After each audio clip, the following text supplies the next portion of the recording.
हो गया। नमस्ते संजय जी, नमस्ते।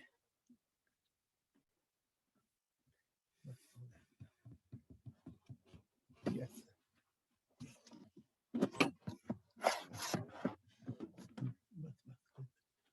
हो गया? Okay, right, thank you.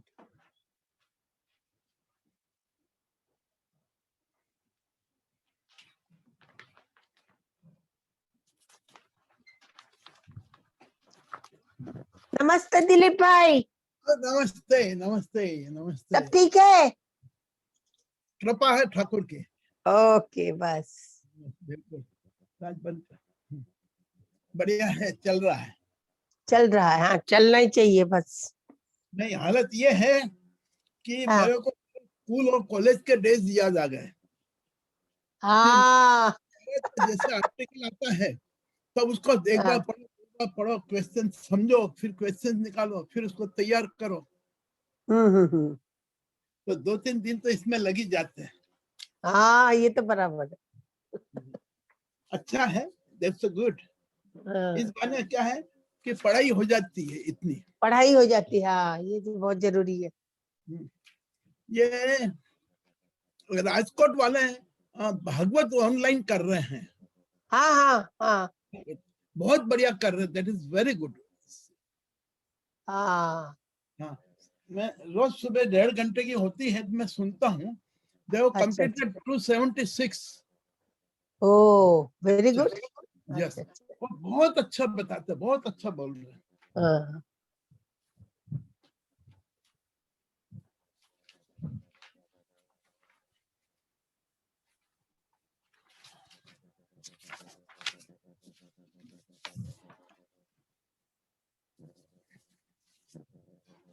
क्या बात है। 1 मिनट ऊपर हो गई। कौन कौन आया है? अरे ज्यादा लोग नहीं आए हैं। मैंने आपको देखा और आपने मेरे को देखा, बस। स्मिता नाट करनी आई है आज।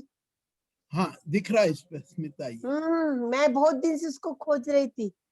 अच्छा, ये नागपुर वाली है ना? ये डॉक्टर है ना? हाँ, डॉक्टर है। यस। नागपुर वाली नहीं, बॉम्बे। नहीं, बॉम्बे नहीं है। पनवेल पनवेल। गोंदिया या पनवेल या हाँ गोंदिया। पनवेल वाली। हाँ, ये भी 2-3 बार आई है हमारे वहाँ झगड़िया में। हाँ हाँ हाँ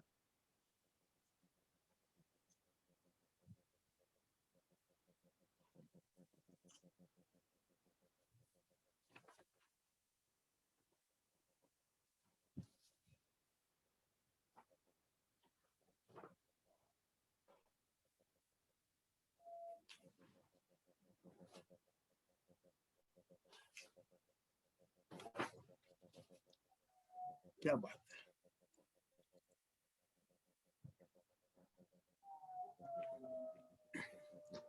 पतंजल योग सूत्र पूरा उस पे आ गया है यूट्यूब पे।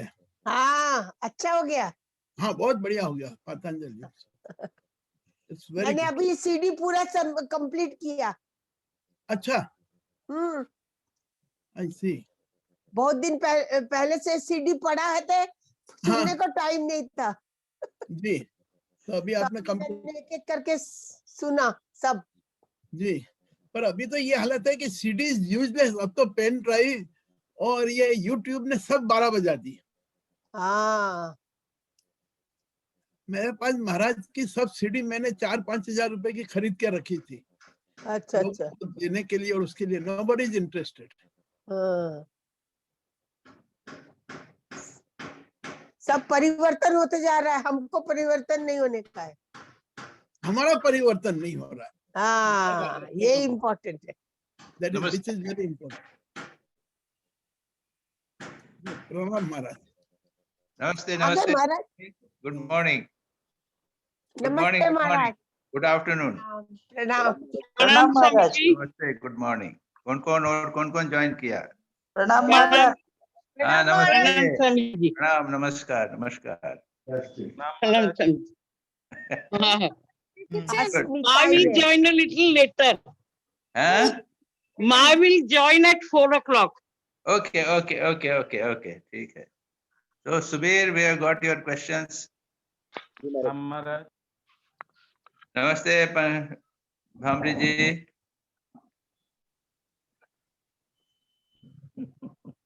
महाराज आज टोपी बदल ली क्या आपने? हाँ, टोपी गर्मी आ गई ना, तो मैंने गर्मी की टोपी पहनी है. अच्छा, हाँ, एकदम फर्क दिख गया.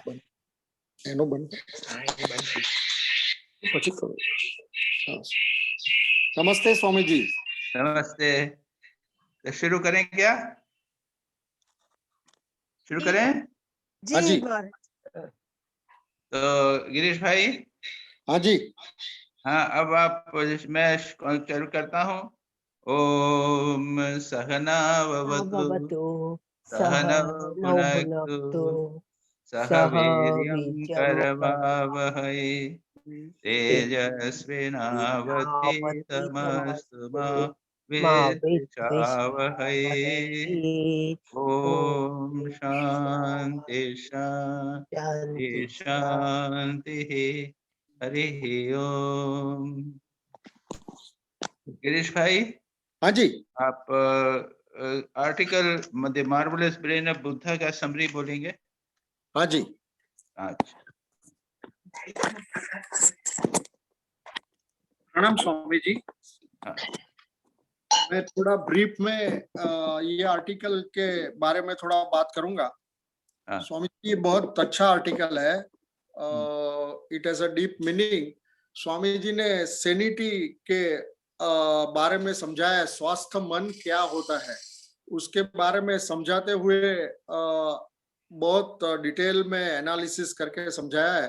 तो फर्स्ट मैं ऐसा सोच रहा हूँ कि हमारा मन कैसे काम कर रहा है. से स्वामी जी ने लिया है कि we have jumping thoughts and all thoughts are disconnected.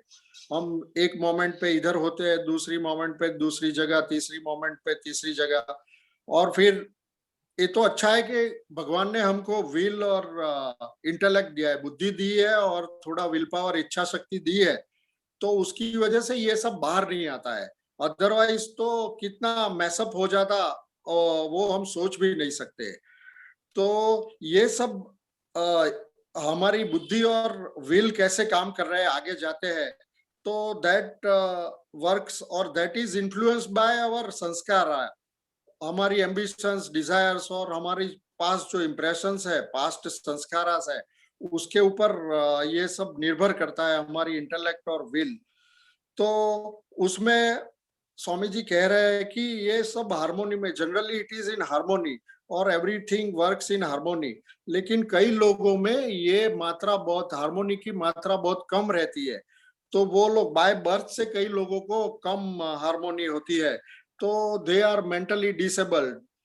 कई लोगों को स्ट्रेस और ड्यूरिंग द लाइफ स्ट्रेस और स्ट्रेन की वजह से थोड़ा मेंटल इलनेस आ जाता है. तो दे आर द क्या बोलते हैं, टेम्पररी मेंटल इंस्टेबिलिटी. और कई लोगों को स्ट्रेस और स्ट्रेन की वजह से फुल लाइफ ऐसा हो जाता है, मेंटल इंस्टेबिलिटी आ जाती है. तो दे आर द परमानेंट, बोलते हैं उसको, परमानेंट मेंटल इल हेल्थ वाले लोग बोलते हैं. लेकिन फिर आगे जाते हैं तो हम कैसे हैं, we are temporary mentally disabled और नॉट. तो ये सब जब तक छूप जाता है तब तक तो बराबर है. लेकिन स्वामी जी ने साइंटिस्ट की बात ली है कि अगर हम साइकोलॉजिस्ट की बात करें तो साइकोलॉजिस्ट ऐसा बोलते हैं कि हमारे सब में मनोविकार पड़े हुए हैं. कोई भी ऐसा आदमी नहीं है जिसमें मनोविकार नहीं है. और वहां एक अच्छा एग्जाम्पल लिया है अर्जुन का, कि अर्जुन इतना बड़ा धनुर्वीर और उसके साथ भगवान खड़े थे और उसने युद्ध में हाँ बोल दिया और फिर बीच में आके उसके इमोशंस आ गए और उसने बोला कि मैं नहीं, लड़ने के लिए तैयार नहीं हूँ. तो ये जो डिस्पैरिटी है उसकी बात कर रहे हैं. तो सैनिटी ट्रू सेंस में क्या है, तो स्वामी जी ने लिखा है कि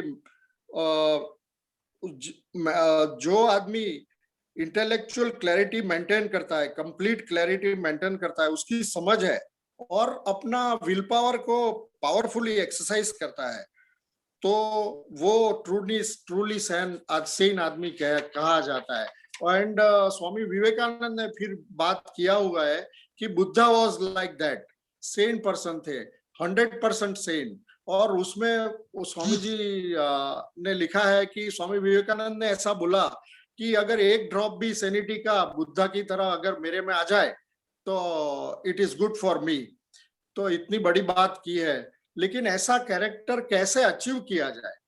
तो आगे बढ़ते हुए ये सैनिटी का कैरेक्टर कैसे अचीव किया जाए उसके बारे में 4 चीजें स्वामी जी ने बताई है। तो पहली चीज है कि एब्सेंस ऑफ इमोशंस, हमको भावनात्मक नहीं बनना चाहिए। अर्जुन बीच में आके, बैटलफील्ड में आके वो भावनात्मक बन गया और उसकी ड्यूटी भूल गया। हम इमोशंस पे कभी जब भी वर्क करते हैं, all animals are working on their emotions. हमारे पास चॉइस है, हमारे पास बुद्धि है, हमारे पास विल पावर है, तो वी शुड यूज दैट। तो वो अगर हम कंट्रोल कर सकते हैं तो हमारे में थोड़ी मात्रा आ सकती है। Absence of emotions should be there. भगवान बुद्ध ने क्या किया? He was much stable.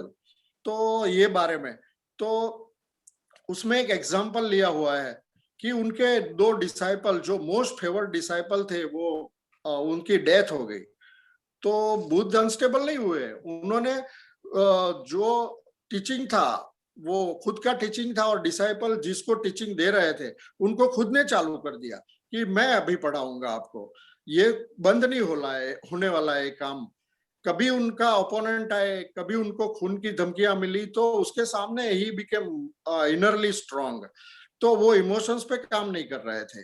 और इसका मतलब ऐसा नहीं है, स्वामी जी बता रहे हैं कि इसका मतलब ऐसा नहीं है कि उनके पास फीलिंग्स नहीं थे। इमोशंस नहीं होना, भावना नहीं होनी मीन्स काम नहीं करना भावना से, उसका मतलब फीलिंग नहीं होना ऐसा नहीं है। Buddha was a large hearted, भगवान Buddha was very large hearted. और उनके पास ये प्राणी मात्र के लिए उनके पास पेन था, उनके सफरिंग्स के लिए पेन था उनके दिल में। तो बुद्ध के पेन में और अर्जुन के पेन में क्या फर्क था? अर्जुन के हृदय में भी पेन था कि मेरे ये सब नियरेस्ट और डियरेस्ट मेरे सामने खड़े हैं, उसके सामने मुझे धनुष उठाना है। तो बुद्ध के पेन और इनके पेन में क्या फर्क था? तो स्वामी जी ने बताया कि ये बुद्ध का अर्जुन का पेन है, दैट इज विदाउट अंडरस्टैंडिंग, वो वीकनेस है। और बुद्ध का पेन है जो लार्ज हार्टेड है, it is a noblest virtue, उसको करुणा बोलते हैं। तो हमको करुणा की तरह जाना है। अभी ये भावना जेन्युइन है कि नहीं, हमारा इमोशंस है कि जेन्युइन है कि नहीं, वो कैसे जानने का? तो स्वामी जी ने आगे जाके बताया जेन्युइन इमोशंस है अगर तो गॉड रियलाइजेशन के लिए भक्ति योगा में हम वही करते हैं। लेकिन जो अगर वो जेन्युइन नहीं है तो हमारी लाइफ को डिस्ट्रॉय कर सकता है वो इमोशंस। और उसके लिए उन्होंने जेन्युइन इमोशंस के लिए डेफिनेशन दिया है कि जेन्युइन इमोशंस क्या होता है कि जो लाइफ में परमानेंट चेंज करे, हमारी लस्ट, ग्रीड और एंगर को दूर कर सके, हमको परमानेंट चेंज कर सके, वो emotions they are the real genuine emotions. और उसके लिए भगवान बुद्ध का एक उदाहरण लिया हुआ है कि भगवान बुद्ध ने के एक शिष्य ने उनका प्रेजिंग चालू किया और उनको बताया कि you are the world's greatest Buddha.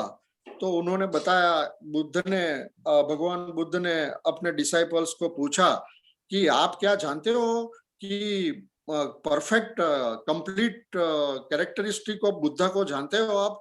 और अभी दूसरे और बुद्ध नहीं पैदा होने वाले और पैदा होंगे, तो उनके बारे में आप जानते हो? तो फिर डिसाइपल ने बोला कि नहीं, ऐसा तो मैं कुछ नहीं जानता। तो फिर आप 12 मिनट्स हो गया है। ओहो, अच्छा, एक 5 समराइज नॉट कमेंट। हाँ, कर दीजिए आप। दूसरा कैरेक्टरिस्टिक लिया है एब्सेंस ऑफ सुपरस्टिशन। अंधश्रद्धा नहीं होनी चाहिए। हम करीब पनिशमेंट, होप और रिवॉर्ड्स और पनिशमेंट के बारे में सोच के भगवान में श्रद्धा नहीं रखते और हम आगे बढ़ते हैं, तो उसको रिलीजियस सुपरस्टिशन जो बोलते हैं। और कई लोग साइंटिफिक सुपरस्टिशन में भी जाते हैं कि वो साइंटिफिक आर्ग्यूमेंट्स में गिर जाते हैं। लेकिन भगवान बुद्ध ने क्या कहा कि ऐसा कुछ नहीं होना चाहिए। खाली प्रैक्टिकल जो बात है प्रैक्टिकल लाइफ है उसको ही जोड़ना चाहिए। और उसमें उन्होंने बहुत अच्छा किया। एक बात बताई है, वो शब्द बहुत अच्छे हैं कि जब वो डेथ बेड पे थे और डिसाइपल गौतम उनके सामने था, तो उन्होंने बोला, Gautam don't weep for me, don't think for me, I am gone, I and me all of you are same and you can become Buddha if you struggle for it, and you get the infinite knowledge। और infinite की व्याख्या की है कि sky की तरह infinite होना चाहिए। ये तीसरी बात उन्होंने बताई कि clear reason, light of clear reason, हम जो काम करते हैं उसमें रीजनिंग हमारा परफेक्ट होना चाहिए। तो और उसमें फिर ऐसा नहीं है कि भगवान है कि नहीं, ऐसा कुछ नहीं। Practical life, day to day life में क्या प्रॉब्लम है और उसका क्या सॉल्यूशन है, उसका कॉज क्या है, वही सोचना है। और फिर उसके आगे चौथा जो बताया कैरेक्टरिस्टिक, वो स्ट्रेंथ ऑफ विल पावर का क्या महत्व है और उसकी स्ट्रेंथ क्या है। तो स्पिरिचुअल प्रैक्टिस में विल पावर की महत्ता बहुत ज्यादा है। और राइट डायरेक्शन में वो हो अगर, तो हम जा सकते हैं। भगवान बुद्ध ने बहुत तपस्या की थी, ऐसा एक्सट्रीम पाथ भी लिया था, फिर उनको लगा कि नहीं, मिडल पाथ इज इम्पोर्टेंट और वही अपने लिए योग्य है, तो उन्होंने मध्यस्थ पाथ लिया था और सबको बताया और सबको एडवाइस किया। उन्होंने बताया कि do good for others, do because it is good to do good for others, वो उनका वॉचवर्ड था। तो ऐसा बुद्ध का जो कैरेक्टरिस्टिक है उसके बारे में स्वामी जी ने बात किया। और स्वामी विवेकानंद ने भी उनके लिए बहुत सारी किताबें और लेक्चर्स दिए हुए हैं, किताबों में लिखा है। और स्वामी जी ने, मैंने पहले बोला ऐसे, स्वामी विवेकानंद ने बोला, एक बूंद मेरे में आ जाए तो हाउ आई कैन बिकम, तो उसकी बात थोड़ी ये स्वामी जी ने कही है। ठीक है, हाँ थैंक यू। हाँ जी। अब नेक्स्ट सेशन में I am taking up question answers, और जो आप लोगों के जो मैंने हिंसा के क्वेश्चंस के ऊपर है वो हम बाद में लेंगे। तो क्वेश्चन आंसर्स में सबसे पहले उदय चौरासिया है ना? उदय, हाँ महाराज, प्रणाम महाराज। बोलो, तुम्हारा क्या क्वेश्चन है? महाराज, गीता के ऐसे कौन से श्लोक हैं जिनकी आवृत्ति करने से विवेक वैराग्य बढ़ सकता है? देखो भाई, मैंने अपना विवेक वैराग्य जो है वो गीता पढ़ के नहीं बनाया। और दूसरी बात ये है कि आप लोग को ये है कि भाई आवृत्ति करना, आवृत्ति करें, बोलते चले जाएं, और राम राम राम करने से कुछ नहीं होता है, उस पर विचार करना पड़ता है। जी। हमने तो जो हमारा विवेक वैराग्य बढ़ाया वो विवेक चूड़ामणि, नाम सुना है ना आपने? विवेक चूड़ामणि, और दूसरा हमारा था वैराग्य शतकम। विवेक चूड़ामणि और वैराग्य शतकम से बढ़ाया था। अब प्रश्न ये है कि वैराग्य विवेक क्या हम लोगों को नहीं है? श्री रामकृष्ण ने कहा है ना, माटी टाका टाका माटी जी। तो बड़ा, बहुत बड़ा उन्होंने विवेक कर लिया है ना। और 5 बार माटी टाका टाका माटी, यानी रुपया मिट्टी है, मिट्टी रुपया है, 5 बार किया है और उसमें हो गया। और इस पर कमेंट करते हुए स्वामी शारदानंद जी कहते हैं कि अगर हम 1000 बार भी करें तो हमको जीवन में वैराग्य नहीं होगा। विवेक होना है, लेकिन विवेक की इंटेंसिटी होनी चाहिए। हमें बिल्कुल तीव्रता नहीं होती है। विवेक तो पर्याप्त है, हम सब जानते हैं, सब जानते हैं। इतना पढ़ लिखा, आपने शास्त्र पढ़ लिखा है, पढ़ा है, श्री रामकृष्ण वचनामृत पढ़ा है, स्वामी विवेकानंद का साहित्य पढ़ा है, उसमें क्या नहीं है विवेक? विवेक से भरपूर है, बट उसको जीवन में उतारना पड़ेगा, बिना उसके नहीं होगा। आपने प्रश्न किया, मैंने थोड़ा सा उस प्रश्न को आपने तो केवल इतना पूछा था कि गीता के कौन से श्लोक की आवृत्ति करना। अरे राम राम, हमने तो कभी आवृत्ति गीता की ही नहीं। आवृत्ति गीता को अच्छी तरह पढ़िए, आवृत्ति पढ़िए, यदि अच्छी तरह गीता को समझना ज्यादा इम्पोर्टेंट। विवेक चूड़ामणि और वैराग्य शतक, इसको आप अच्छी तरह पढ़ लिए। और हमको जो कुछ हुआ वो तो हुआ complete works of Swami Vivekananda को। तो मैंने आपके प्रश्न का डायरेक्टली उत्तर तो नहीं दिया है, क्योंकि मैं जानता नहीं कि कौन सी गीता के श्लोक हैं, सच पूछा जाए तो। लेकिन अगर विवेक वैराग्य को बढ़ाना हो तो इन पुस्तकों को पढ़िए और अपने जीवन को इंटेंसिफाई कर दीजिए। नहीं तो विवेक वैराग्य हमारा 5 साल पहले जो था वो 10 साल बाद भी वैसा के वैसा, ये याद। जी ठीक है जी महाराज। अच्छा, अब आइए, किसके प्रश्न हैं? ईतू घोष, क्वेश्चंस करो।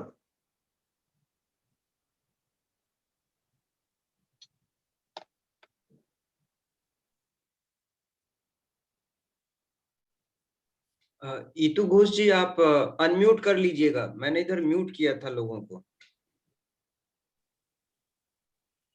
अब सुनाई दे रही है? हाँ सुना दे रहा है। अच्छा, व्हाट इज साइंटिफिक सुपरस्टिशन? हाँ, इसे आइंस्टीन ने कहा है। आइंस्टीन ने क्या कहा है? E is equal to mc square, है ना? यानी जो मैटर है उसका इतना गुना एनर्जी प्रोड्यूस होती है, एक एटम में इतनी एनर्जी प्रोड्यूस होती है, इत्यादि इत्यादि कहा गया है, isn't it? हमने उसको समझे बिना, हम ई भी नहीं समझते, मैटर क्या होता है यही नहीं समझते, और एनर्जी किसे कहते हैं वो समझते हैं क्या? वो भी नहीं समझते। वो एटॉमिक एनर्जी भी नहीं समझते, और वो इलेक्ट्रिकल एनर्जी भी होती है और फिर फिजिकल एनर्जी भी होती है, क्या क्या एनर्जी होती है वो सब नहीं समझते। इस प्रकार से उसके बाद न्यूटन ने कहा है लॉ ऑफ ग्रेविटेशन। तो क्या है, पत्थर नीचे गिरता है, क्यों गिरता है? लॉ ऑफ ग्रेविटेशन से। अब उस इतना हम समझते हैं, क्या हम समझते हैं कि आइंस्टाइन वो न्यूटन ने किस दृष्टि से कहा था? वो नहीं समझते।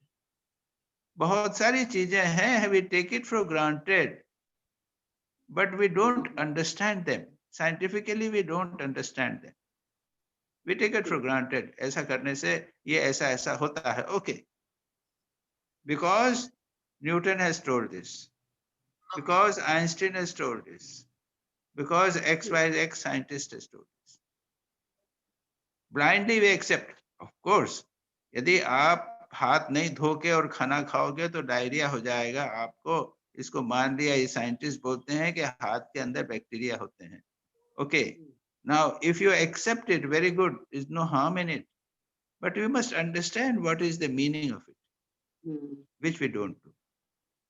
Okay. इसलिए I mean it is not, जैसे भाई ये भगवान का नाम लेने से अच्छा होता है, ओके मान लिया, अब तो अच्छा तो होता है। यानी विश्वनाथ दर्शन करने से जाने से अच्छा होता है। अब वो जा रहे हैं विश्वनाथ की पूजा कर रहे हैं तो हमको भला तो होगा, बट उसके पीछे साइकोलॉजी क्या है, उसके पीछे फिलॉसफी क्या है, ये हम कुछ नहीं समझते। We accept it blindly. Okay, usse there is nothing harm in it.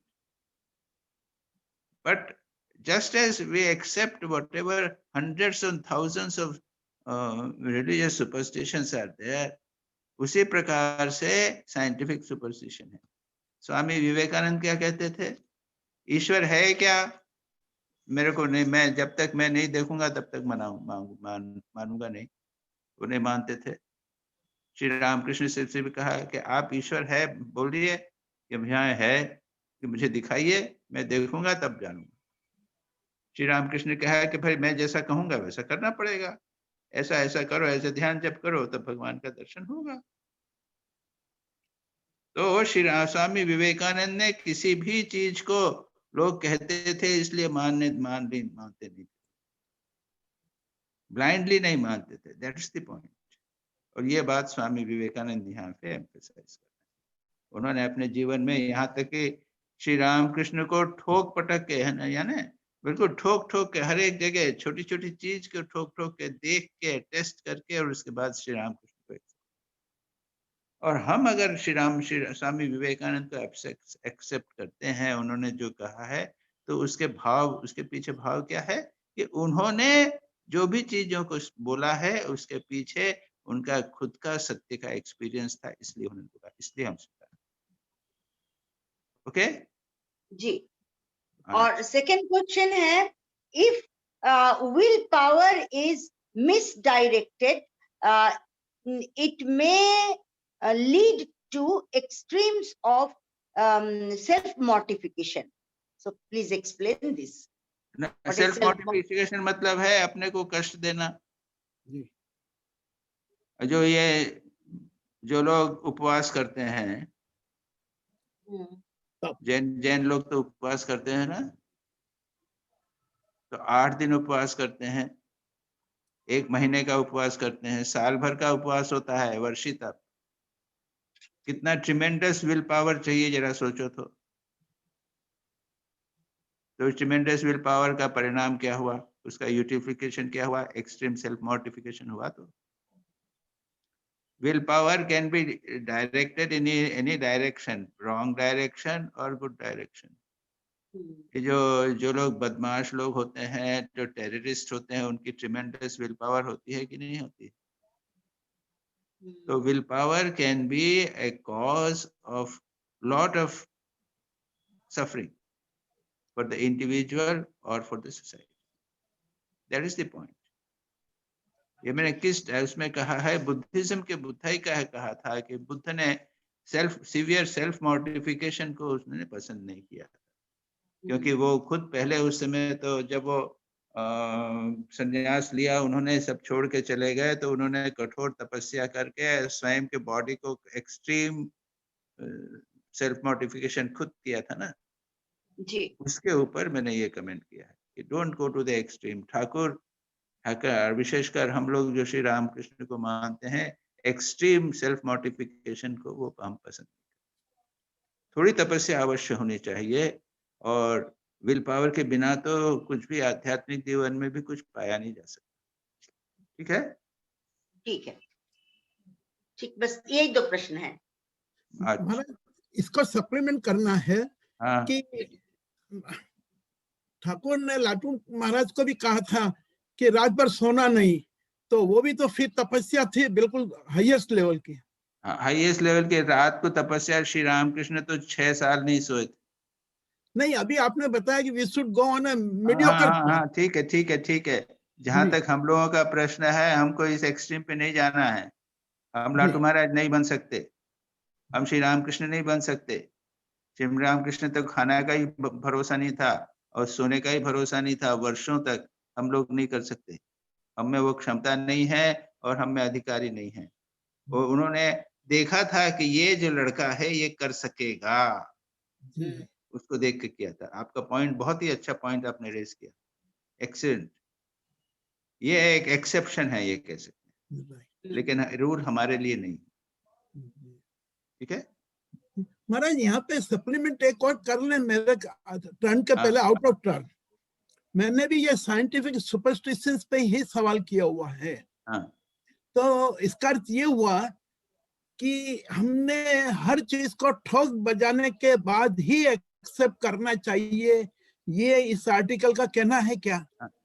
हाँ। तो ये यानी ये बुद्ध से कैसे हम ये सीखते हैं कि बुद्ध ने किसी चीज को अंधविश्वास के रूप में नहीं स्वीकार किया।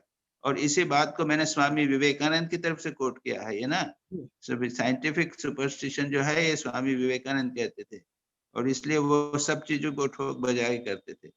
पर आपका जो पॉइंट है ये भी ठीक है कि अगर हम यह करते रहें तो हम सारा जीवन यही करते रहेंगे।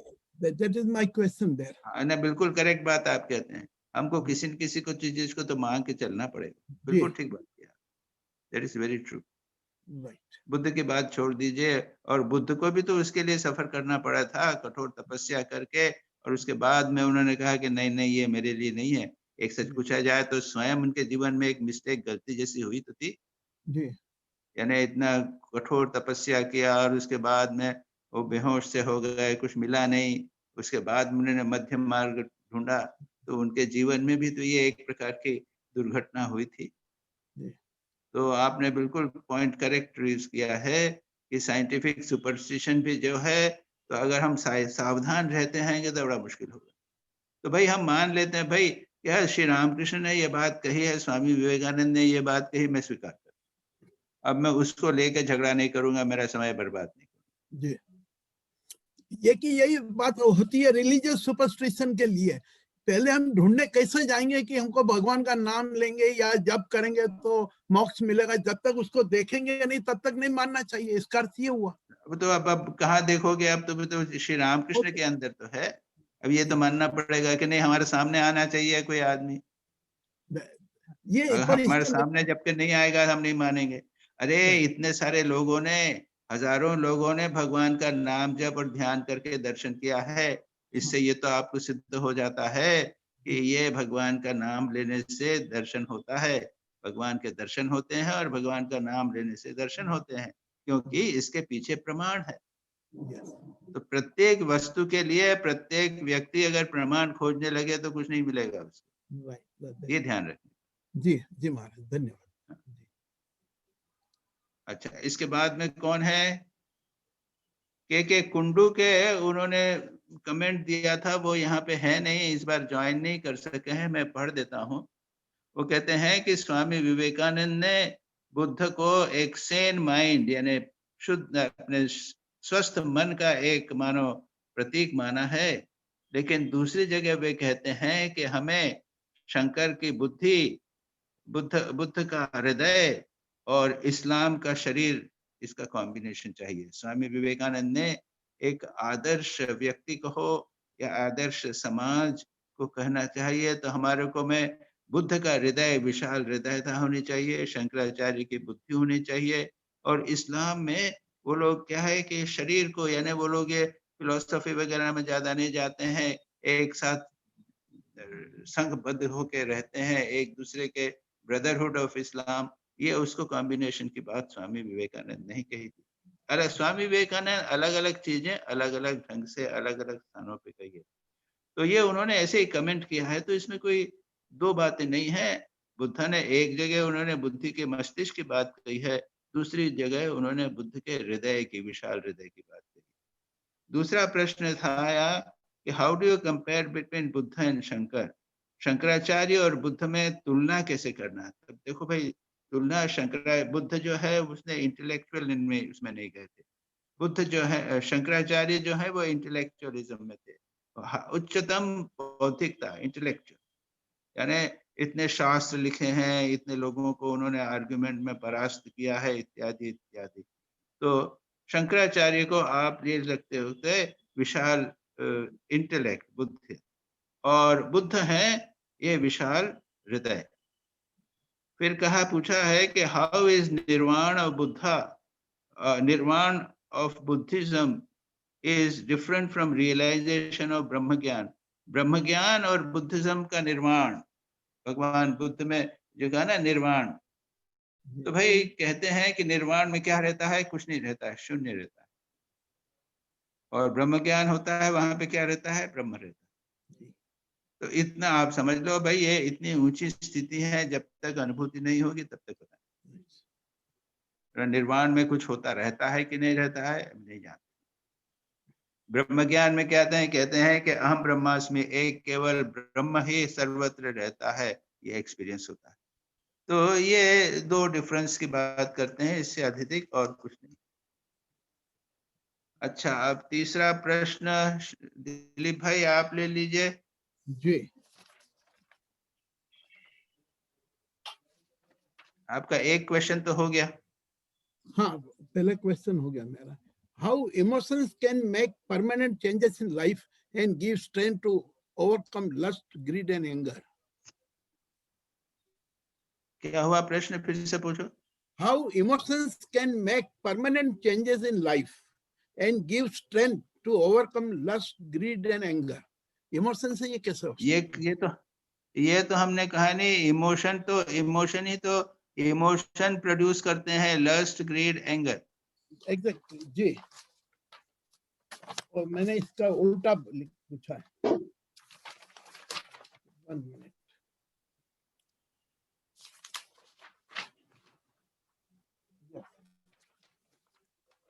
The emotion that does not produce the permanent change in life, gives strength to overcome lust, greed and anger, must discard it.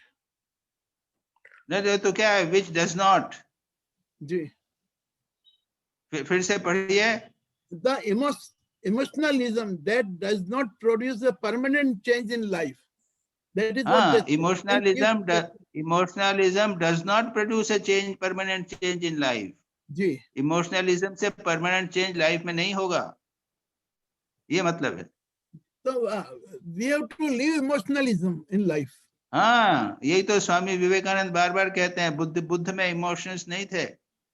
उनका विशाल हृदय था, प्रेम करते थे, करुणा में अपने जीवन को बलिदान कर सकते थे दूसरे के लिए, लेकिन भावुक नहीं होते थे. इमोशन से आंखों में आंसू आ रहा है, हाथ पैर कांप रहे हैं, वो नहीं होता था. पर करुणा को भी हम इमोशंस नहीं कहेंगे हैं? करुणा को इमोशंस नहीं कहा जाएगा. करुणा को तो वही तो आपने फिर दूसरा प्रश्न आपका ही है क्या? किसका है? एक प्रश्न है उनका कि जो अर्जुन में क्या हो गया था? कृपा आ गई थी. जी हाँ, मेरा ही सवाल है. अर्जुन में अपना दूसरा है, आपका ही है ना? जी. और कृपया कृपा आ गई. तो ये कृपा जो है उसकी दुर्बलता है, ये कोई गुण नहीं है. इसको गुण मत समझिए. हम जो कृपा की बात करते हैं ना, प्रभु जी भगवान हमारे पर कृपा कीजिए, ये लोग मानते हैं. ये जो कृपा है, ये एक प्रकार की दुर्बलता. ये केवल ईश्वर कृपा कर सकते हैं. हम क्या करेंगे कृपा किसी पर? किसी कोई आया है, आपको कोई करीब आया है, तो आप ये सोचिए कि ये भगवान है, मेरे सामने आया है, और उदार हृदय से उसको भगवान समझकर उसको आप कुछ दीजिए. कृपा करने में तो आप उसको हीन समझने लग जाते हो. ऐसा नहीं करना है. अब एक माँ भी अगर बच्चे को, वो माँ यदि बार बार बच्चा बीमार पड़ जावे तो माँ अगर रोती रहे तो उसकी सेवा नहीं कर सकेगी. माँ जब बीमार होता है ना, तो माँ बिल्कुल पक्की होती है, आंखों में आंसू नहीं आते, उसकी खूब सेवा करती है. अगर माँ बहुत भावुक हो जाए, जैसे भावुकता की बात कर रहे हैं, ये भावुकता जो है एक दोष है. ये भावुक नहीं होना चाहिए. प्रेम होवे, दया होवे, ये है. उदारता होवे, ये सब गुण हैं, लेकिन भावुकता नहीं होनी चाहिए. पर कहते हैं man without emotions is no man. यानी वो तो फिर आदमी विदाउट हार्ट, जिसे कहते हैं ना, विदाउट हार्ट. यस. बुद्ध का जो है कितना विशाल हृदय था, उसका विशाल हृदय हमारा नहीं हो सकता. इतना विशाल हृदय था, लेकिन वो इमोशनल नहीं थे. राइट. जी. यही तो बात है. मैंने आर्टिकल में उनके लोग मर गए, उनके साथी 2 मर गए, और बताने लग गए कि देखो ये अनित्य है. इस तरह जी. किसी ने कहा हाँ कितने अच्छे हैं, देखे छोड़ो चुपचाप. ये बहुत is a very very subtle difference. ये बहुत इंपॉर्टेंट डिफरेंस है. इमोशन नहीं रहे, लेकिन हृदय की सारी हृदयवत्ता रहे, प्रेम रहे, दया रहे, करुणा रहे, लेकिन इमोशन नहीं रहे. जी. तो वो जो उसका है, अर्जुन की भी बात है ना, कि वहां पे भी तो वो तुमने यही प्रश्न किया था, जवाब मिल गया ना? जी मिल गया. जी. Now second question is, what is the difference between emotionalism and quality of life? यानी emotionalism means we don't have a quality of life when a person is emotional. इमोशनलिज्म के साथ क्वालिटी की लाइफ क्यों कर रहे हो? यानी इमोशन जो है, देखो इमोशन हमको दिखता है ये वैष्णवों में, बंगाली वैष्णवों में श्री राम कृष्ण है. इमोशन में आंखों से आंसू भर रहे हैं, वो नृत्य कर रहे हैं, भगवान के भाव में विभोर हो रहे हैं. तो ये बाबा, ये बहुत ही ऊंची चीज है, ये इसको दूर रखना. स्वामी विवेकानंद इसको इनकरेज नहीं करते थे. वो कहते थे कि ये लोग कहते हैं इतने आंखों में आंसू आ रहे हैं, इतना रो रहे हैं, और रात को जाके बीबी के साथ न जाने क्या क्या सब. तो ये भावना, इमोशन जो है ना, और इसके साथ में काम जो है, वो अत्यंत संबंध का, उनका बहुत शॉर्ट डायरेक्ट रिलेशनशिप है, याद रखना. तो इसलिए इमोशन से दूर रहना ही अच्छा है. Yes. बट इसका मतलब जैसे मैंने कहा ना, हृदय बत्ता है कि कोई दुखी हुआ तो उसको कुछ दे दो, उसके दुख को अनुभव करो, दैट्स ऑल राइट। बट वो आंसुओं से आंसू आ रहे हैं, कुछ रुपया तो देंगे नहीं, बेचारा कितना दुखी हो रहा है, आंखों में आंसू आ रहे हैं, लेकिन अगर पैसा दे दो, पैसा नहीं देंगे।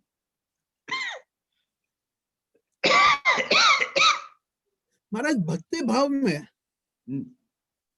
कृष्ण ये के भक्ति भाव, करते ये हो जैसे मैंने कहा ना, और दास भाव जब बताया जाता है तो उसमें तो आंसू ही आते हैं। हाँ, वही तो मैंने कहा कि आपका जो है ना वल्लभाचार्य ग्रुप के अंदर, जी हाँ, उधर भी वैसे ही चैतन्य महाप्रभु के दूर में है, वहाँ आंसू नहीं आएंगे तो लगेगा ही नहीं कि मानेंगे ही कि नहीं कि भक्ति आई है। जी बाबा ये मेरे को समझ में नहीं आता। राइट। श्री रामकृष्ण के उधर भी उनके भक्तों में था, बहुत आंसू आता है, हमको तो कभी आंसू आता नहीं, हमको समझ में नहीं आता ये।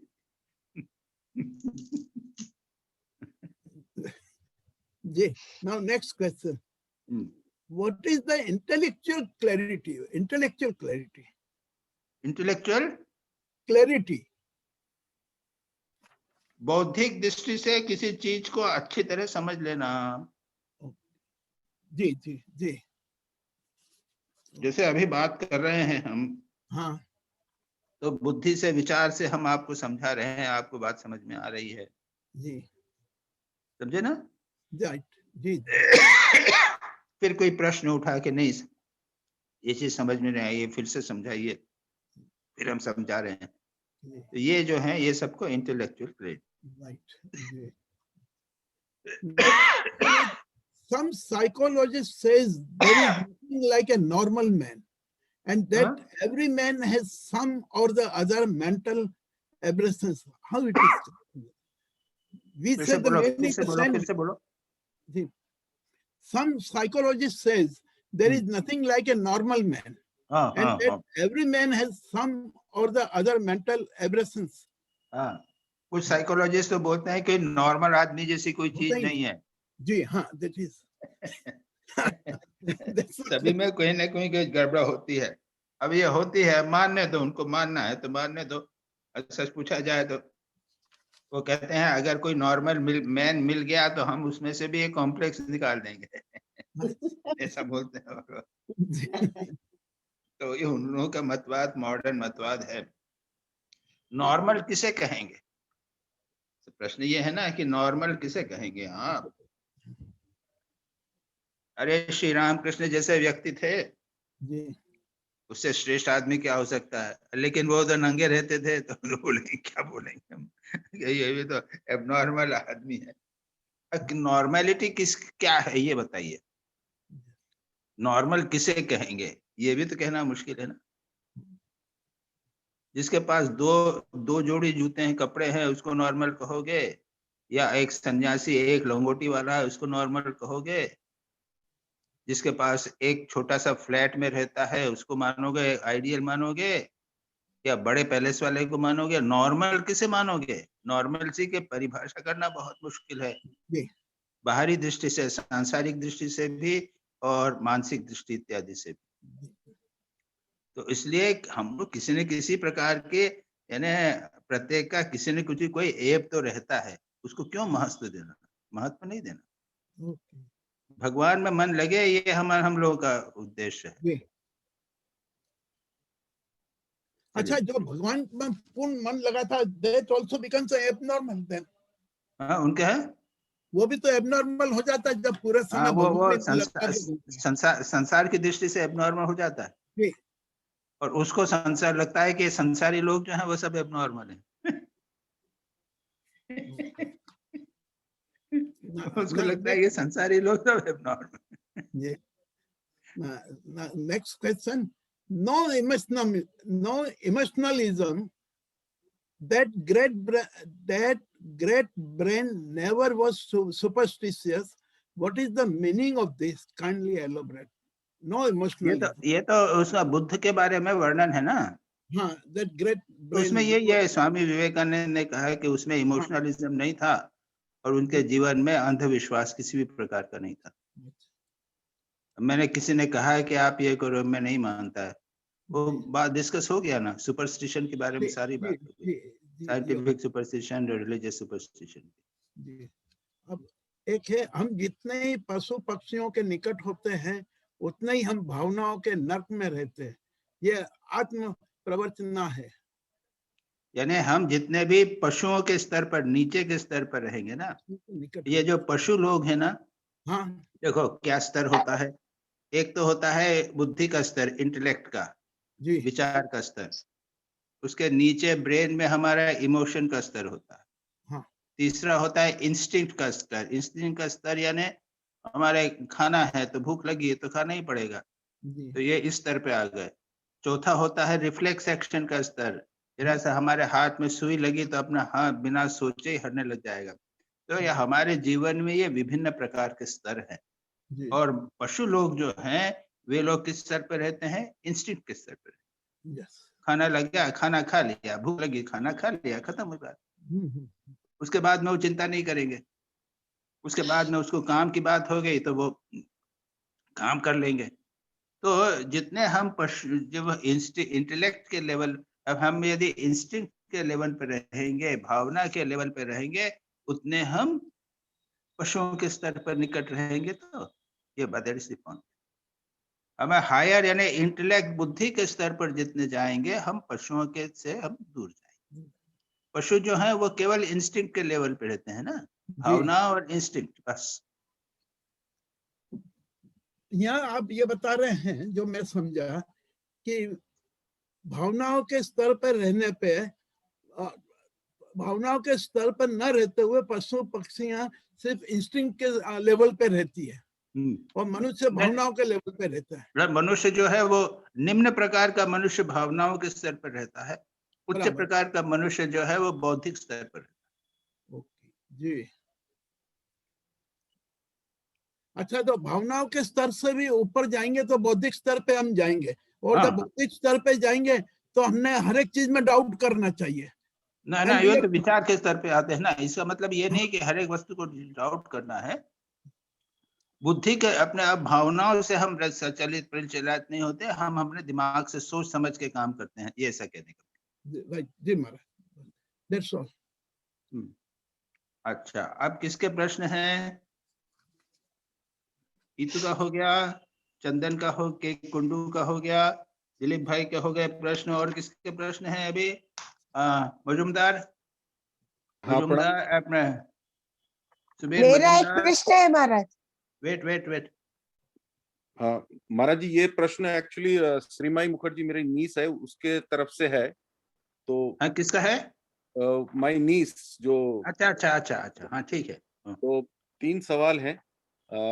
पहला वाला है, does it mean that bhakti is an accepted and encouraged form of emotionalism in Hindu tradition? But you may say it's a very interesting way in which she has put it. I appreciate it. That bhakti is the accepted way of emotions. That is true.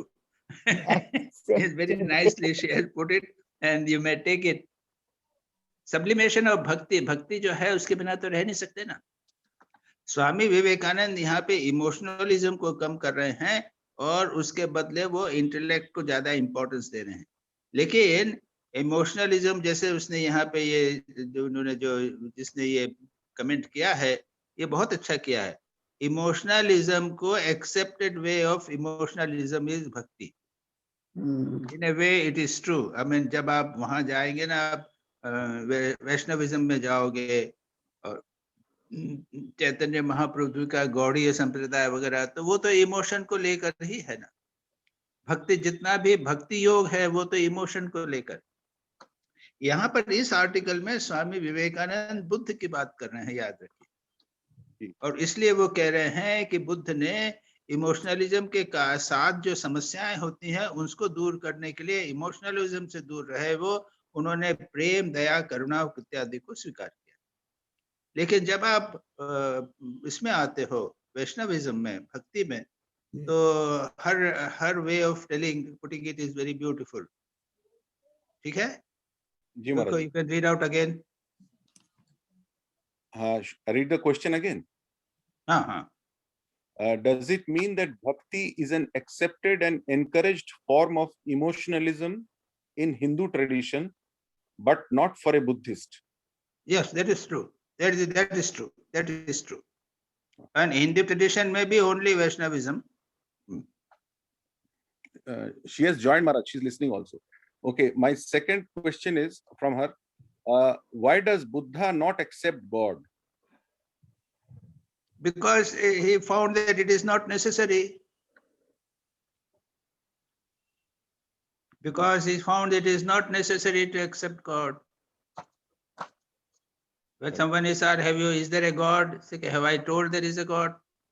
उनको मालूम था कि भगवान को लेके और क्या सब झमेला चल रहा है, कोई मानता है नहीं मानता है, उसके बाद अंधविश्वास हो जाता है और भगवान को लेके और एक्सप्लॉयटेशन इत्यादि होता है, ये सब वो सोच रहे थे, इसलिए उन्होंने उसको रिजेक्ट कर दिया.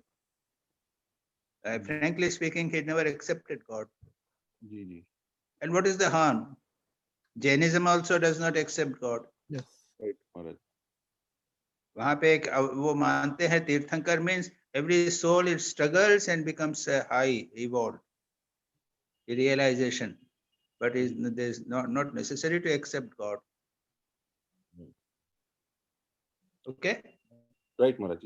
The third question is, Buddhism doesn't accept God, and Swamiji also seems to laud Buddha's statement about not being emotional about God. So isn't it contradictory, because Thakur said you have to cry for God? You see, मुझे लगता है because Shri Ramakrishna तो have you seen God? Yes, I have seen God. So Swami Vivekananda accepted that there is a God. But when he is talking about Buddha, he is accepting that Buddha's view also is true.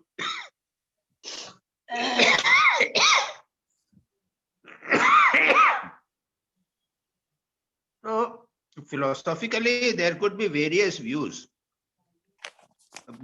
God के बारे में there could be various views. God of Christianity, God of Islam, and God of Hinduism also will be different. God of Vedanta also is different. Remember, वेदांत भी God को accept करता है, but create, क्योंकि कहता है कि जगत को सृष्टि स्थिति प्रलय है, कोई ना कोई तो होना चाहिए, शक्ति होनी चाहिए. बट उसको वो ये नहीं चाहते कि उसको रियलाइजेशन करना है. रियलाइजेशन तो करना है, वो उसके परे जाना है. भगवान गॉड भी जो है ना, शक्ति सृष्टि स्थिति प्रलय करने वाला भगवान भी है, वो तो माया के राज्य में आ जाता, क्योंकि सृष्टि भी माया है, सृष्टि प्रलय ये सब माया है. क्योंकि जब अगर माया में रहेंगे तो एक क्रिएटर शक्ति होनी चाहिए. तो गॉड की वेरियस व्यूज हैं, हिंदुइज्म में भी है, और स्वामी विवेकानंद को जानते थे, और यहाँ पर वह बुद्ध के व्यू की रैशनैलिटी को स्वीकार. तब ये आर्गुमेंटेशन का पॉइंट है, उसमें कहाँ, उसमें आपको जो ठीक लगे तो स्वीकार करो, और नहीं लगे तो मत करो. Thank you. और बस that's all, Maharaj. Very good questions. Very good questions. I found she has joined it. Sreemayee. अच्छा, मुझे सुबीर तुम्हारा क्वेश्चन है? नहीं, मेरा बस यही था महाराज. उसके बाद वो अहिंसा पे है महाराज, जो आंसर अहिंसा पे आंसर्स है महाराज जी. अच्छा, नहीं. अच्छा, और किसका, निवेदिता का, और किसका प्रश्न है? मेरा महाराज एक प्रश्न है. बुद्धिज्म किसके है और किसे के है क्या? चलो बोलो, निवेदिता प्रश्न करो. Buddhism believes in Shunyavad, so how do they practice meditation? Do you want to practice Buddhist meditation? No, I just want to know. I don't even know what is Shunyavad. And remember, Buddhism में meditation बहुत सारे हैं. So many meditation is very advanced in meditation. You go to internet and you will get lot of information about meditation in Buddhism. तो अब वो मैं नहीं कह सकता. Last moment I have received your question just 1 hour ago. Yeah. So I could not even consult internet or books, etc. But I say 10 years, 20 years ago, I had seen the books of Buddhist meditations.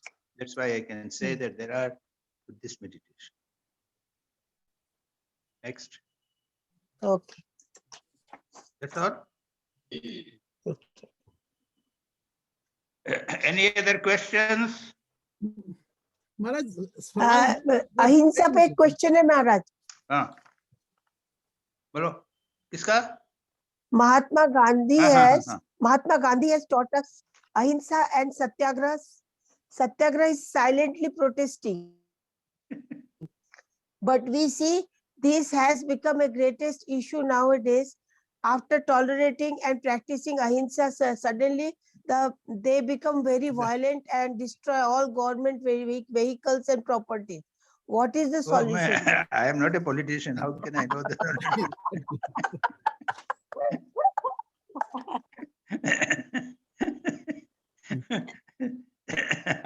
How can I answer this question? I'm not a politician. Some are telling that. अरे छोड़ो क्यों अपना, why do you waste your time in these things? Okay. You are not nothing to do with it. Yeah. Now the comments upon Ahimsa article. Okay, one by one we can take. Subir, you can take it. Yes, Maharaj. The first question was, why is Ahimsa considered the Param Dharma? So, Ahimsa is the most important characteristic which differentiates a human being from other animals. In other words, Ahimsa is the basic characteristic or Vastu Swabhav of a human being. The other part of the question was, why is it so important? So, Ahimsa is the foremost of the 5 ethical values. Ahimsa, Satya, Asteya, Brahmacharya, Aparigraha. So, it is the goal of all spiritual endeavor. Yes. And Satya, Asteya, Brahmacharya, and Aparigraha. The other 4 ethical values are in fact based on Ahimsa. Based on Ahimsa and for the fulfillment of Ahimsa. Maharaji. So, untruth, stay and parigraha, etc., all lead to harming others directly or indirectly. Yes. Also, it helps us to become unselfish. Yes. Fourthly, it helps us to develop a feeling of unity and solidarity with all creatures. That is true. It is the basis of peaceful and harmonious living. Okay. The second question was, what are the 3 levels or grades of Ahimsa? So the 3 levels are, the number 1 is Paramarthika, which we see in Sri Sri Thakur. Number 2 is Adhyatmika, where evil tendencies like aversion, attachment, hate, envy, etc. do not arise in the mind. It is the mental level. And the third is the Vyavaharika. That is abstaining from injuring any creature. It is external in nature. Yes. Third question was, how are you trying to practice it? So first of all, I would like to clarify that I'm trying to practice it. So number 1 is trying not to find fault with others. Number 2, by not trying to approve or justify violence. Number 3, by trying to practice Pratipaksha Bhavanam. And secondly, try to develop the 4 bhavanas, Maitri, Karuna, Mudita, and Upeksha. That is friendliness towards the happy, compassion for the unhappy, to delight in the virtuous, and indifference towards the wicked. These 4 bhavanas I'm trying to practice. Fourthly, by daily prayers like Sarve Bhavantu Sukhina, Sarve Santu Niramaya, Sarve Bhadranu Pashyantu Ma Kaschid Dukkha Bhagave. This I'm practicing again every day during my prayers. Then trying not to hurt others by words or by deeds. Yes. then telling myself repeatedly to do aparigraha and try to live on a need-based living. These are some of the things I'm doing. Now, next question is, what problems do you face in its practice? My problems are trying to restrain myself when harsh words are spoken to me. Number two, when faced with rude behavior, that's when I'm finding it sometimes hard to restrain myself. Or third, three, when I'm seeing any injustice. Yes. Number two, I tend to become impatient at times. Number three, practicing the feeling of oneness with all seems to be more theoretical and only very, very temporary. It's very difficult to maintain that kind of a state. Acha, philosophical attitude. Okay. So difficult to maintain my equanimity on hearing of things like terrorist acts or things like that. Or sometimes things like if I see COVID inappropriate behavior in my OPD, then sometimes I tend to lose my cool and may be saying something which is not so good, or sometimes I may tend to become rude myself. That is the thing. But the last thing, as a comment, which you say, any other comment, I see the positive aspect of my above shortcomings is that I become aware of it almost immediately. Okay, good. And I go into a mood of repentance internally. Very good. And practice. That's all. Good. Okay. अच्छा, next. अब किसका है? मेरा. हाँ. दिलीप भाई, उसके अलावा और कोई भी है? और भी तो है. अच्छा, चलो बोलो. जी, अहिंसा परमो धर्म. जल्दी से कर देना. जब से सृष्टि का प्रादुर्भाव हुआ है, तब से आज तक किसी न किसी रूप में हिंसा बनी रही है. जैसे जैसे मनुष्य की सभ्यता संस्कृति का विस्तार होता गया, वैसे वैसे हिंसा का महत्व बढ़ता गया. शुरू में सर्वाइवल ऑफ द फिटेस्ट का सिद्धांत था. मनुष्य जानवर को मारकर अपना पेट भरता था. लेकिन जैसे जैसे सभ्यता का प्रादुर्भाव हुआ, वैसे वैसे मनुष्य ने अपनी आवश्यकता के लिए हिंसा को छोड़ते हुए अन्य मार्ग को अपनाया. लेकिन सभ्यता के विकास के साथ हिंसा भी बढ़ती गई है, जिसे आज हम चरम सीमा पर देखते हैं.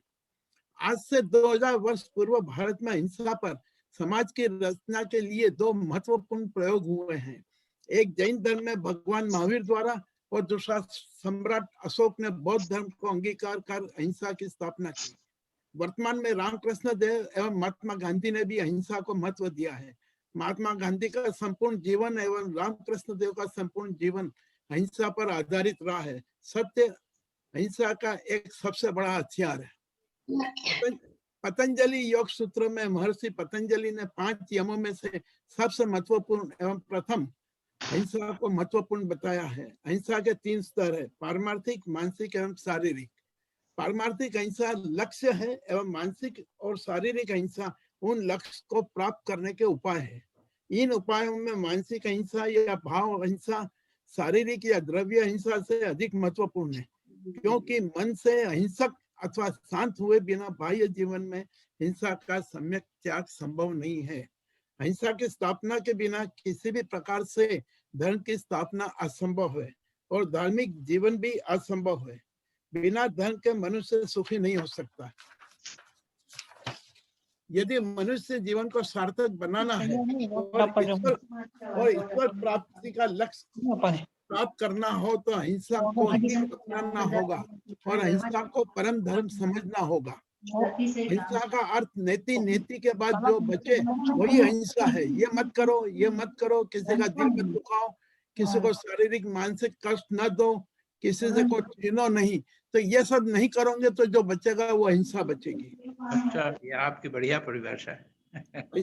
नई परिभाषा दी है. अहिंसा के 3 स्तर है: पारमार्थिक, तो हो मानसिक गया, एवं व्यावहारिक.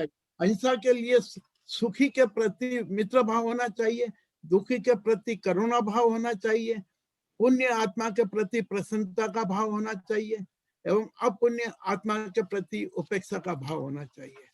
अब मैं अपने जीवन में क्या कर पा रहा हूँ, मैं अपने जीवन में अहिंसा का अधिक से अधिक पालन करने की कोशिश करता हूँ। मन, वचन और काया से मैं किसी का मन ना दुखाऊं, मैं किसी का नुकसान ना करूं। यदि मेरा नुकसान हो जाए तो भी मैं सामने वाले के प्रति किसी भी प्रकार का नफरत का भाव अपने मन में नहीं लाऊं, इस प्रकार का प्रयत्न करता रहता हूँ। अहिंसा में रहने का दूसरा कारण, महाराज एक बात और भी है, अहिंसा में मेरा रहने का दूसरा कारण यह भी है कि अब हम इस उम्र के पड़ाव पर पहुंच गए हैं कि हमें न तो ताकत है न हिम्मत है किसी से झगड़ा करने की, स्वयं ही हम अहिंसा में रहने लग गए हैं।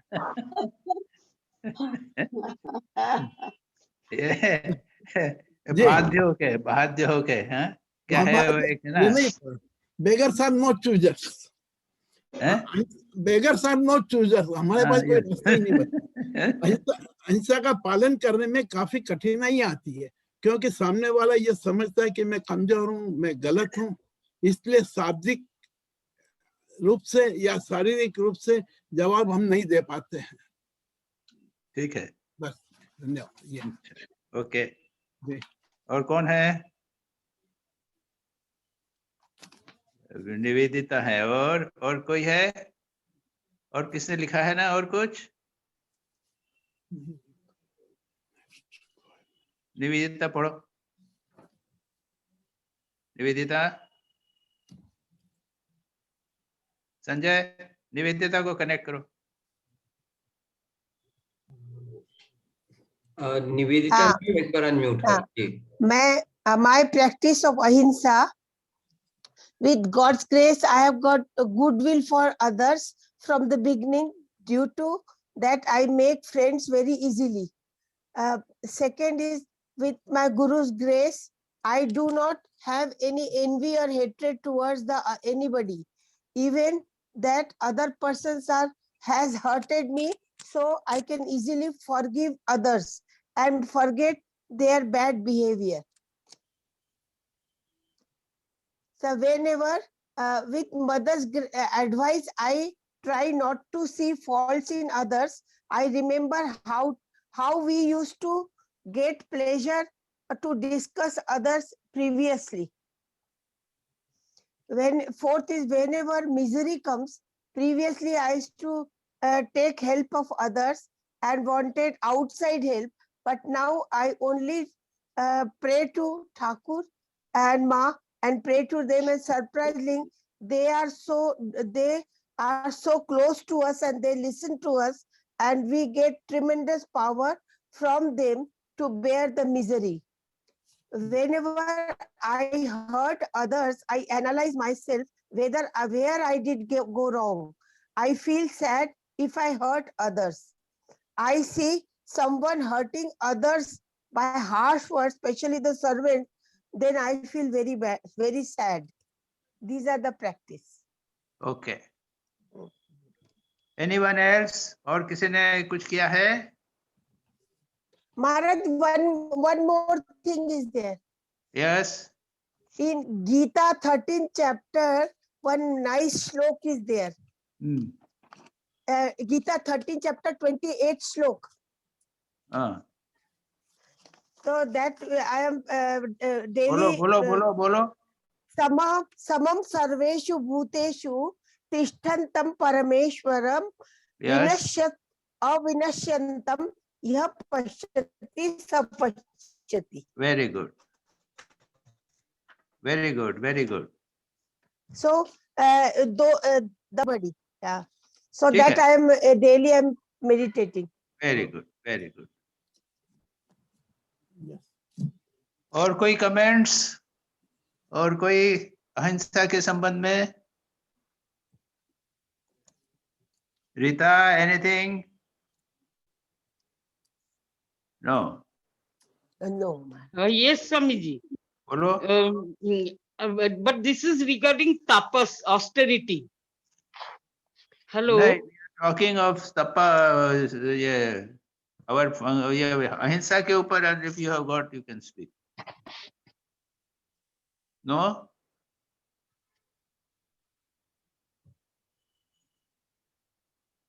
और कुछ? महाराज 5 मिनट का Questions, टाइम हो कोई तो ये comments कुछ बचे तो नहीं मार्वलस हैं? ब्रेन पे, हाँ बोलो। हाँ मार्वलस ब्रेन का सवाल है, हैं? मार्वलस ब्रेन ऑफ बुद्धा हाँ क्वेश्चन।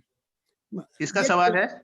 नहीं, ये इस पे मेरा ये सवाल है, the next requirement of a sane mind in the light of clear reasons. Swamiji considered the Buddhas the sanest philosopher of the world has ever seen. This implies that not only emotional people have aberrations, but rational people may also have eccentricities. It often gets reduced to dry intellectualism, a bundle of arguments and counter-arguments which confuse the mind, and impractical philosophical have no bearing on the day-to-day problems of life. According to the Buddha and Swamiji, is unhealthy. Hence, the Buddha refused to discuss the impractical and unanswerable questions concerning the soul, God, etc. Instead, he based on the philosophy on the practical everyday problems of sorrow, its causes and remedy. आपका प्रश्न क्या है? Now, my problem is, our question is, why Thakur always speaks, otherwise he speaks in what we... अरे वो argument discussion थोड़ी करते हैं वहां पे ठाकुर आर्ग्यूमेंट डिस्कशन थोड़ी करते हैं, बिना कितना फिलोसफी के लंबी चौड़ी फिलोसफी की बातें थोड़ी करते हैं श्री राम कृष्ण। तो वो जी, यानी आप किताब उठा के देख लो, फिलोसफी किताब आपको मिल जाएगा। अद्वैतवाद क्या होता है, लंबा लंबी बातें हैं, बहुत सारी मिल जाएंगी किताबों के अंदर। हमने हिस्ट्री ऑफ फिलोसफी पढ़ी है तो हम जानते हैं ये क्या क्या षड दर्शन क्या है, ये सब है। उसमें बकवास ही बात, लंबा लंबी बातचीत होती है। शंकराचार्य की कमेंट्री और उसके ऊपर फिर उसके ऊपर भाष्य, उसके बाद वार्तिक, सब लंबा लंबा है। ये सब ये चल जाए। बुद्ध ने नहीं किया, श्री रामकृष्ण ने भी नहीं किया। श्री रामकृष्ण से जब ये सब बातें की, किसी ने आके और वेदांत, किसी ने बहुत अच्छा एक व्याख्या दिया वेदांत की, बहुत अच्छा किया, तो श्री रामकृष्ण बहुत खुश हुए, वाह वाह हमारी व्याख्या बहुत अच्छी है। बड़ा पंडित था, 2 घंटे तक उसने कहा था स्वामी श्री रामकृष्ण का बहुत अच्छा, वाह वाह। फिर बाद में क्या कहते हैं श्री रामकृष्ण धीरे से, वो कहते हैं पर जानते हो मैं क्या, मेरा भाव है मैं और मेरी माँ, बस, और ये खत्म हो गया। ठीक है जी महाराज, तो अब बंद करें। और कोई नहीं, किसी के कमेंट्स नहीं है, अहिंसा के ऊपर कोई क्वेश्चंस नहीं है, सब हो गया, सब हो गया। अच्छा भाई ठीक है। ठीक है। ओम शांति शांति शांति शांति शांति। हरि ओम तत्सत। श्री राम अर्पणमस्तु। नमस्ते नमस्ते नमस्ते।